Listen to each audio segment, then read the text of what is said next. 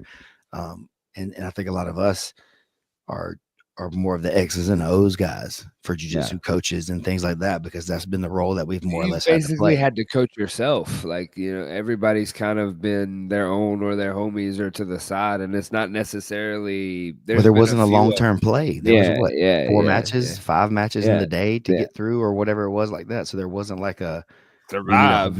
we need a week long strategy for 15 matches, or man, this is a year thing. And if you can win this season, you can be back in 8 months or whatever to go for that next season that's within your striking weight class, right? Yeah. Because you may be undersized, but if you're able to hang, you can get drafted onto a winning team. And here we go again. We know that we want, I want Andy Well, Varela then on my team at 170 or 155 or 185, uh, whatever the ones that are, if 170 is his middle, I want him at 185 too, where he'll be yeah, undersized because I bet he can play, you know, because he's just as fast, and yeah, yeah, and he yeah, knows yeah, the game and he's gonna play hard and stuff like that. So I may want him on my team still for the next season at that lighter weight class. So I wonder if that stuff is gonna start being able to be for sure. more, but from the coaches. For sure it will. Like, you'll see people I was just having that thought Like, of, can like, they ask, like, if Ricky or whatever wanted to hit Brandon up and be like, Brandon, we had Brad Schneider last season. If he was such a good teammate. If he can make 155, I want him back so we can get him potentially on the team or whatever and stuff like that. Oh, you're talking about, like, getting them invited and them being, like, on the show, like, influencing it from the coaches aspect. Hmm. I don't know. We've talked about that Um, with some of the long term plays, maybe yeah. where teams get to Well, stick that would be sort more of. like where you would see as it becomes a league, then we have to become a league that has teams and then has the Hmm. structure and then has the that's why the national that's why the NFL comes in and tells teams that they have to move and be like, "Hey, we need you to go to this city." And it'd be like, "Well, why?" Because they need coverage to be able to have a team in this certain Money. sector to have Hmm. money. Like that's at the end of the day, like that's what it will What it boil down is. to is that Yeah, like it's it'll be a money. money game. But which is what the reference what I was gonna make is that then you'll start finding the coaches that are the money ball coaches. That they're gonna sit there in the back room and Elijah Carlton's not a name to him. That's just player 3542. And this is the Hmm. stats that he can bring me, and I need to play him this many times. But we saw that, like, there's a bunch of oh god, I can't wait for the Grapplers 3 to drop. Um, I've been off in the Yeah, what's up with dungeons. that? I'm working on it, man. Y'all are slow. I've got deadlines. Don't start with me. What's the deadline? I don't know if I'm gonna disclose the actual deadline, but like it's soon, and it's the first few episodes are close. So is it gonna try to be done before? Yeah. It's gonna start dropping before, like It's gonna lead us it's in the into the media plan. season. Yeah. Is the plan? That's every season. But What's it called? it's What's it called? I mean, the working title is Grapplers 3. The third It's documentary. it's the third installment. It's probably gonna be a 5-part, 6-part series like the last one was. Mm. So you're following like day to day, probably again each day. Day to day, maybe reaching back into like future and into like past interviews and things like that. Just Mm. basically working with a pile of footage. I mean, I've got terabytes of So footage. has that? So with this stuff that you guys did last season, then with the team and all the different aspects of things y'all tried to improve, has that worked in you guys' favor for the production of this to be better for you than last season's? There's a lot to unpack there. I mean, we got time. So, yes.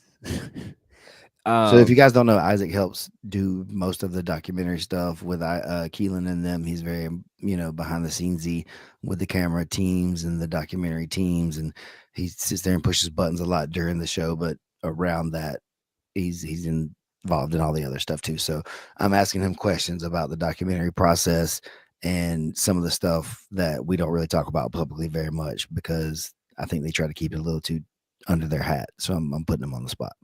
yeah, well, it's part of it's too is that some of it you don't really know until you get there and like uncover it. Like you have to kind of like carve out the story because there's a lot of things that happen and like in the PGF, from me doing it, I know from doing it, and then like I knew it when I filmed yours. I wish I had filmed my season better, but like there's this transformation that happens to every single person. I don't care who you are. Every single person that goes through the PGF has like I hesitate to call it a religious experience, but it's close. Is that like you have guys that come in and they think they know. And some of them do. Some of them have won some of the best shows there are to win.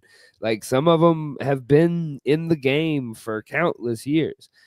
Every single time, all of them have a moment where they realize that like it doesn't matter. They have to play the game and they have to like what we've been talking about this whole episode is that like they have to be willing to lose or at least risk losing. Mm-hmm. And that last part is the important one is that like some of these guys they won't lose, but they won't win because they won't risk losing to win. Mm-hmm. And that's been a story that's like kind of been part of really what I've tried to capture. And then of course like when you start going into filmmaking, like there's the a famous saying where it's like the best thing about filmmaking is that it is collaborative. The worst thing about filmmaking is that it's collaborative. Is Mm-hmm. that like you then have all these different things that come in to make that big thing happen, and there's a story for everybody. So like literally the guy that doesn't make a single play, that doesn't have anything, like he had a transformative experience because like you said, the level's gone up every season. Well, we're at the point now that you go down through this list and the replacement of the replacement of the replacement doesn't suck. Like I Mm-hmm. said, Abe was an alternate. Yeah, that's So funny. like it's one of those things that it's the ego check, the ego, like, which I feel like that gets harped on in our sport and kind of like overplayed, but it's more of just this realization with yourself that you have to have going through like an experience like the PGF, and they all come back saying the same thing of it's a gauntlet. And I think that a lot of people are like, oh, well, it's the week. Well, there's the week of it, but then it's also I don't know for sure. It's also just the structure of the game is that like to play the game and to do it, you have to be okay with the possibility of losing. And it, again, I wonder,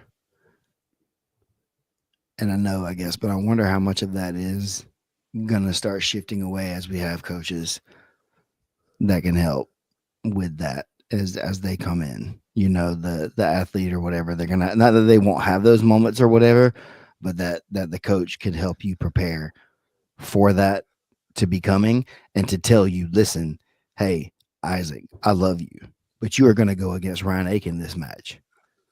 You've got to not give up 6 points right here, but I need you to fight him. Don't tap. Yeah. I need you to Yeah. fight him though. Like, I need you to go out there and put some damage down, make him tired, make him work, try to win if you could, Because Kyle has him after you. but we need you to make him work. Don't just give it away because you're afraid either. Don't just be Yeah. like, oh, I know I'm going to lose, so I'm just going to go ahead and get this one done real quick and get out of the way. No, we need you to go out there and be that dog and get in his face. And like, this may be your hardest match of the whole season because of this or whatever, but you're going to help the team. If you can get out there, like that kind of stuff is going to be so much more important, I feel like. And I think dude, so for sure. I could have used a ton of that stuff that season.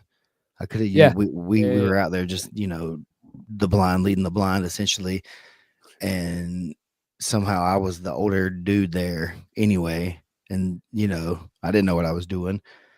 So we were just all making it up realistically. So it would have been nice to have somebody that could have one way or the other just been like, do this, do that.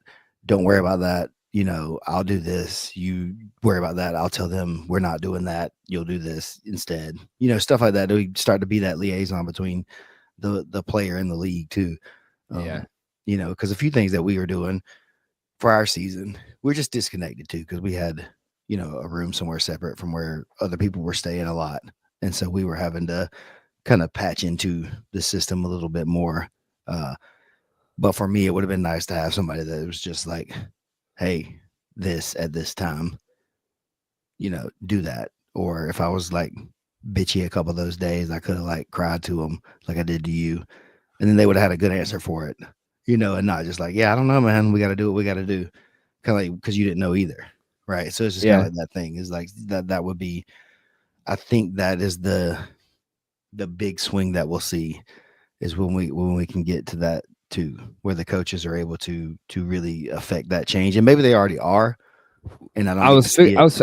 I was fixing to say is that like which this I think that this whatever ends up not on the cutting room floor, I feel like will tell a lot of the story of what you're asking. Is that like it's for the first time I've seen it happen in front of cameras where like people were there. So like to answer your question, yes, we've gotten better at putting lists together and understanding that I need these shots, I need this to be done, and being able to like communicate with people and be like, this is everything I need you to do, and then sit down in front of the computer 3 months later and go, okay, I can work with this, and not be like, wait, where was everybody?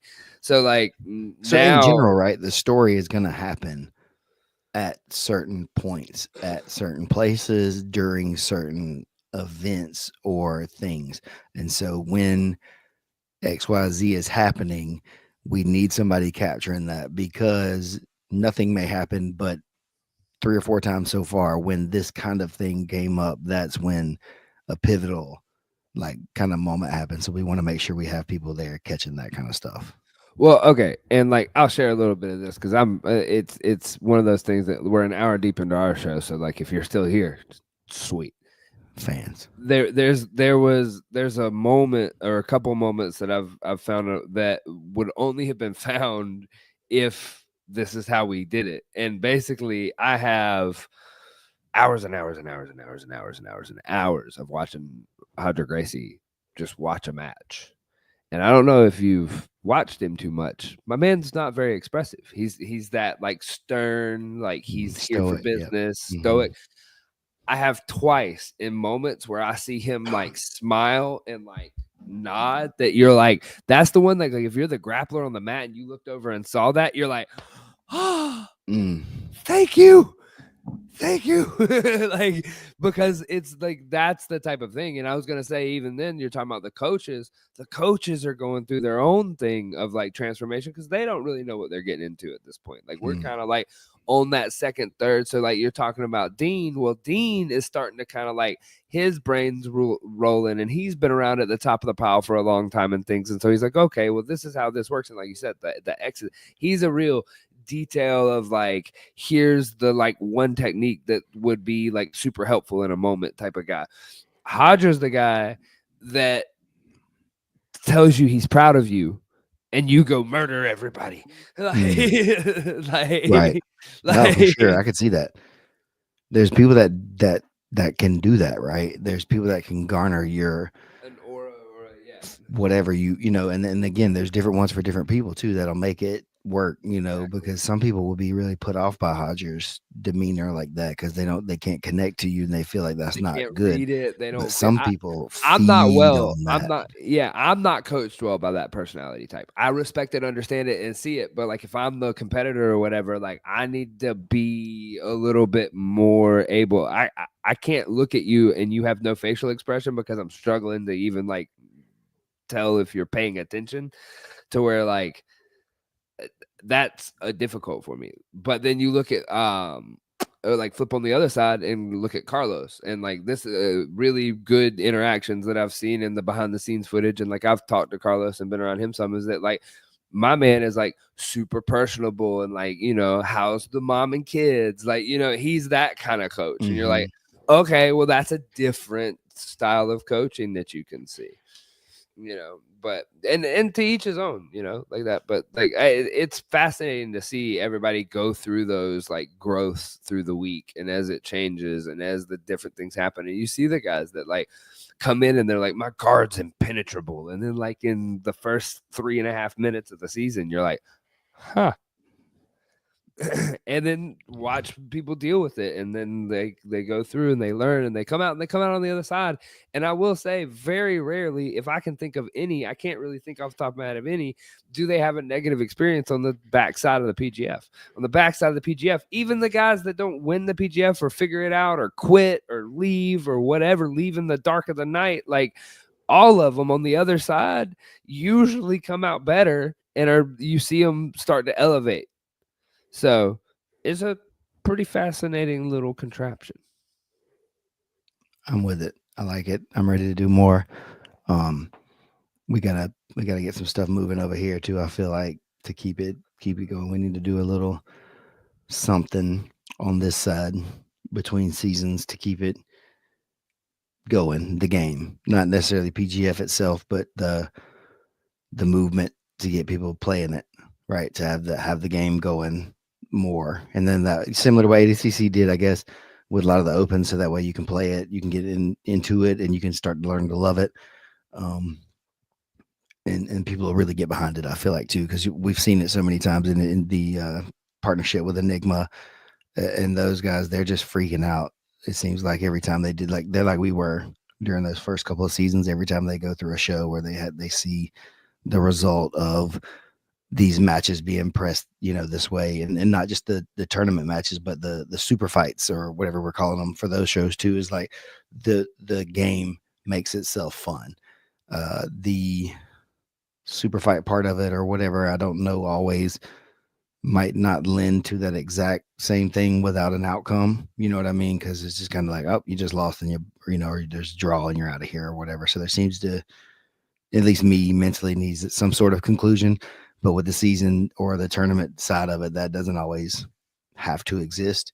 Yeah. I do appreciate more now than I did again before. Brandon during these shows when it's the explanation time prior to it to say why he's going to pick you or not, and then that way it's a little more clear, even though it's really vague.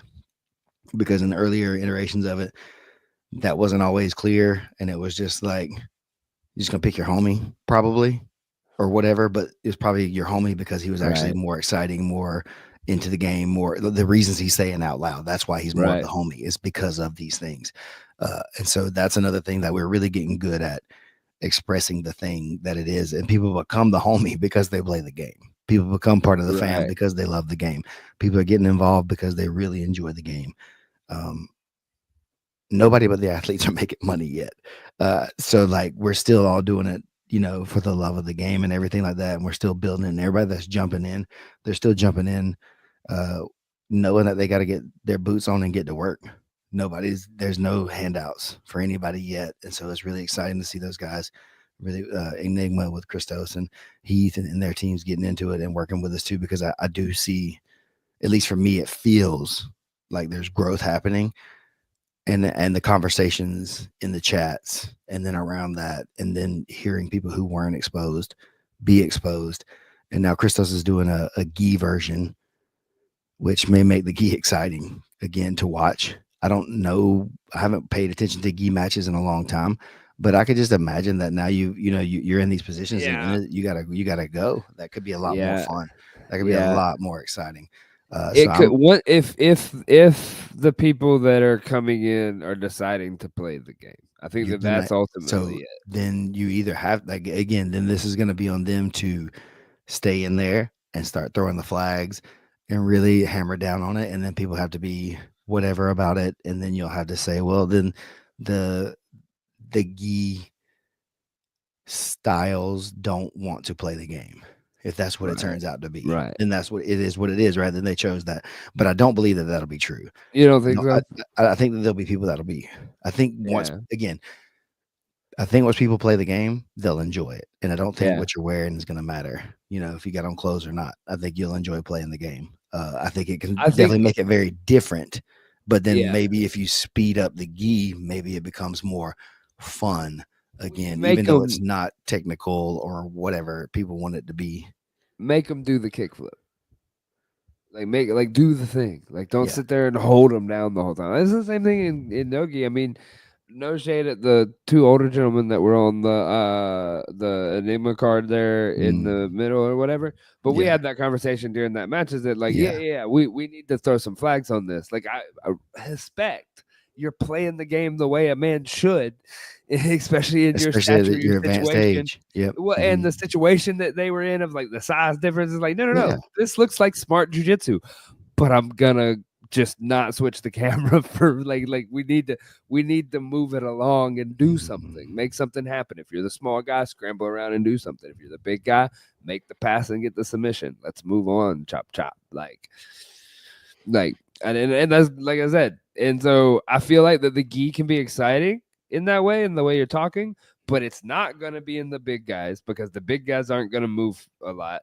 And the little guys have got to shoot their shots. If they shoot their They still shots, hate then us it for can be this. entertaining. They still hate us for this shit, for this game. People to say at Yeah, least, yeah, and they're yeah. probably not wrong overall.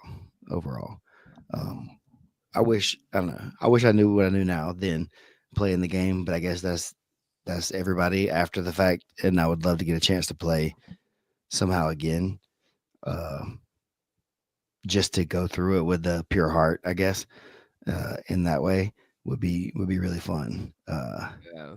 Because I still had a lot of again, I've talked about it pretty openly. Like I didn't know what the hell I was doing. I didn't really like it as a rule set, but I thought that I'll be able to get through and probably win the finale because it was in the rule set that I was pretty comfortable Yeah, with. like, Yeah, okay, I or get no that. time Yeah, limit actually. yeah. Or no time. Oh, I Yeah, forgot. Yeah, it was no time limit yeah. then. I was Yeah. like, I'll kill all these guys with no time limit. They look for us. They don't know. They I'll don't finish know. and I'll be number 8, and then I'll go in there and win that finale.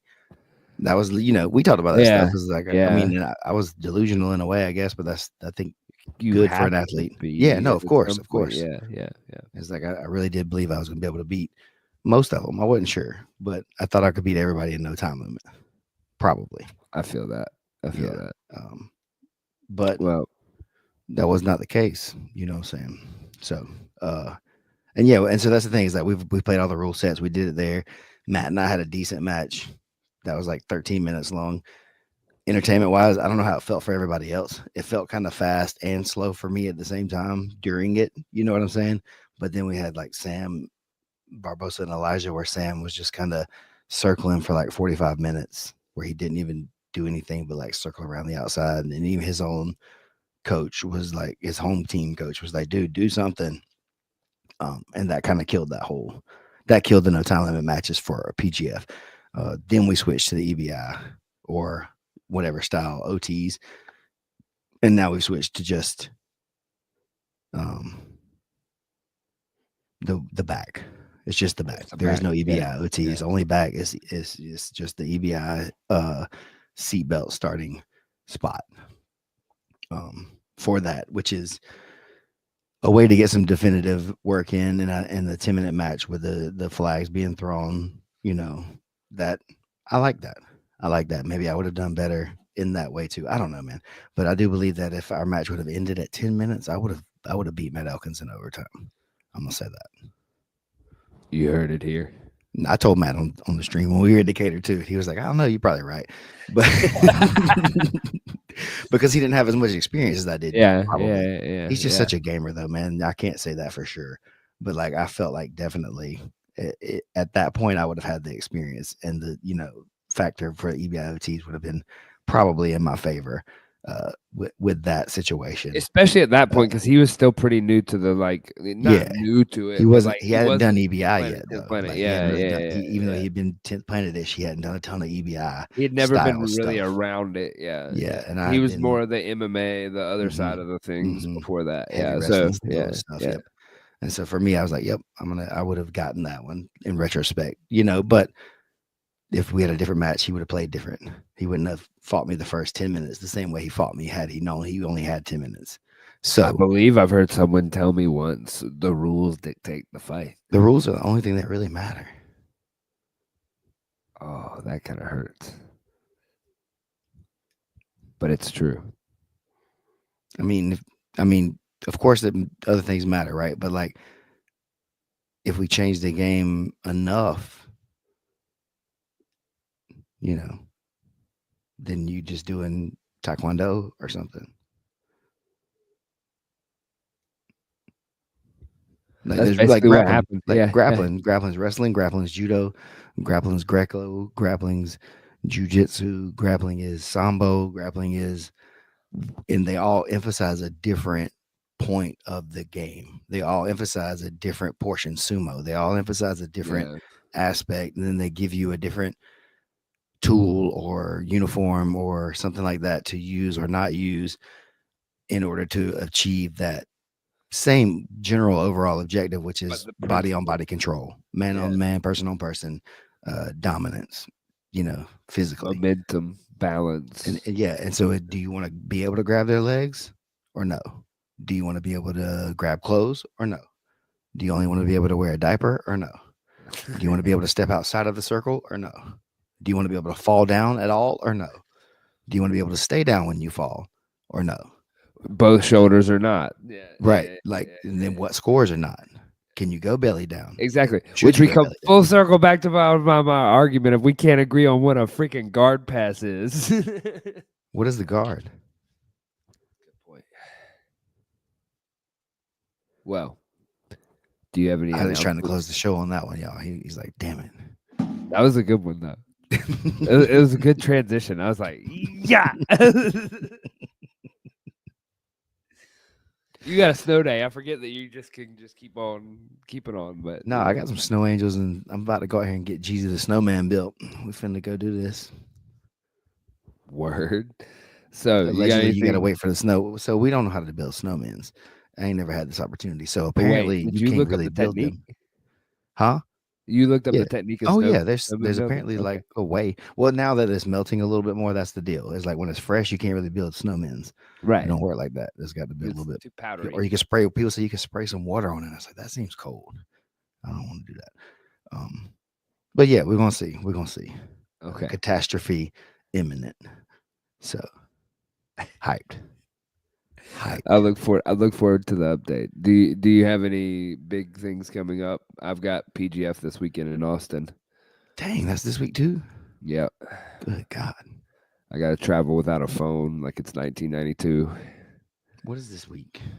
The 22nd's today, so that'd 22nd. be the 25th. Mm, nothing too much that I guess that's coming up specifically. I was gonna try to go to that, but obviously not now. I don't know. Just getting ready for the season, man. Got to start prepping, getting in player shape. You know, start singing a lot every night, loud. Make Didn't my you say neighbors hate me.